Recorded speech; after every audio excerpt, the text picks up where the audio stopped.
Magluluto tayo ng apritada, paminta. Tansya-tansya lang ito. Tapos, ito, liquid seasoning, maglalagay tayo niyan. Importante yan eh.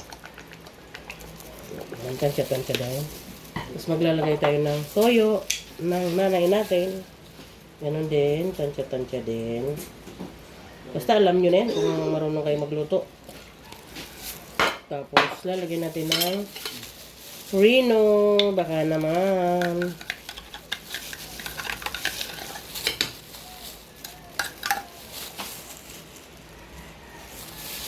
Yan. Ito yung sinasabi ko sa inyo eh. Ayan, diba? Tapos, ikos na natin ng konti. Minikos natin. Titingnan natin. Kung medyo maano na ba? Yan. Saka natin ilalagay yung ating talagyan pa natin ng oyster yan. Siyempre. Kailangan may ganyan. So, medyo titingnan natin ito. Balanse na yung kanyang pagkaka. Ano?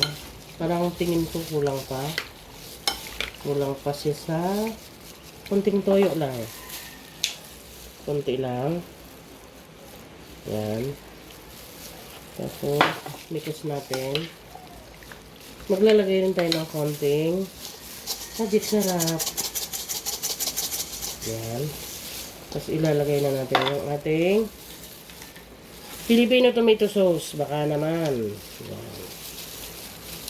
Lalahatin natin yan. Kasi ito mga ang aking makakakuking, ang aking manok ay may 1 kilo ito. Ang ating lulutuin ngayon ay apritada. Yan. Mix na natin. Yan. Para mamarinate natin siya ng mga 1 linggo. Char. 1 linggo talaga. Yan na. Pero parang tingin ko, kulang siya sa paminta. Dagdagan natin ng konting paminta. Tapos, lalagyan natin yan. Lalagyan natin ng keso para masarap. Uy! May pa-keso pa ha. Para masarap siya. Yan kasi yung nagsisilbing sarap sa manok. Ewan ko sa inyo kung naglalagay kayo. Kasi ako naglalagay. Yan.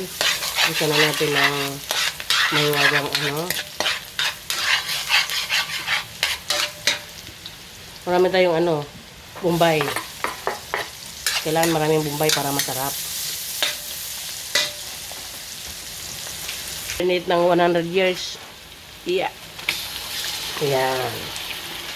Kailangan natin ng simutin. Kaya kasi ito. Diba? 100 years kung inano yan. Minarinate. Ano pa ba? Okay. Ang bango. Okay, hahaluin na natin. Tingnan natin, diba? Nakita niyo mga ganun ako magluto ng apritadang manok. Yan. Takpan na natin. Kasi kailangan natin palabasin yung kanyang tubig. Ito na mga yung ating apritadang manok. Ay, nako mga talagang masarap na ito. Sa mga gustong umorder dyan, magpapa-order po ako. Yan. Uy, talaga sabaw pa lang. Talaga naman ulam na. Diba mga arat na. Yan. Sa mga gustong umorder dyan. Yan na.